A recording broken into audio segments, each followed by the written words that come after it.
So today we're going to take a look at what does an IATF 16949 certified organisation have to provide to the certification body in advance of any audit against the standard.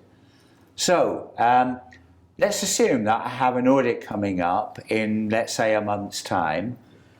What information will the certification body request that I have to provide them, and why are they asking me for that information?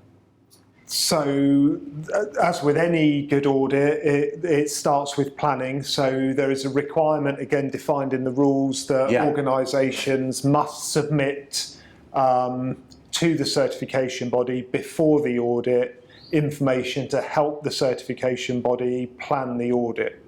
And we're kind of talking about stuff like the number of employees on site.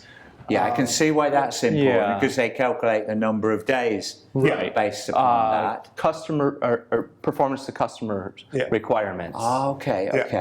Yeah, because I can see again how that would be important, that the auditor would prioritise if I've had a problem with a particular customer. What other types of data do I have to provide?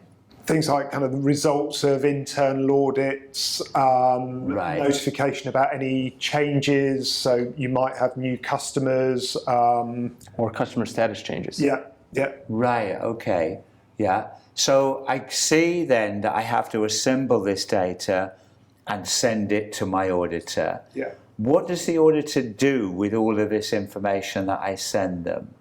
What should they do is probably a better question, and what they should do is review that information and develop a prioritisation plan for the audit. So again, within the rules, there's something we refer to as Annex 3, which is the pre-planning document that helps the certification body decide what they need to focus on based on all of that information that they've reviewed. Right, and is there any consequences if I don't provide that information? Yeah, so if you don't provide that information, the certification body will add time to the audit, because that information needs to be verified before the audit begins. Right, so I guess the first learning point for organisations is this is not optional, that you must provide this planning information that is requested from the certification body within the agreed timetable, but it must be prior to the start of the audit.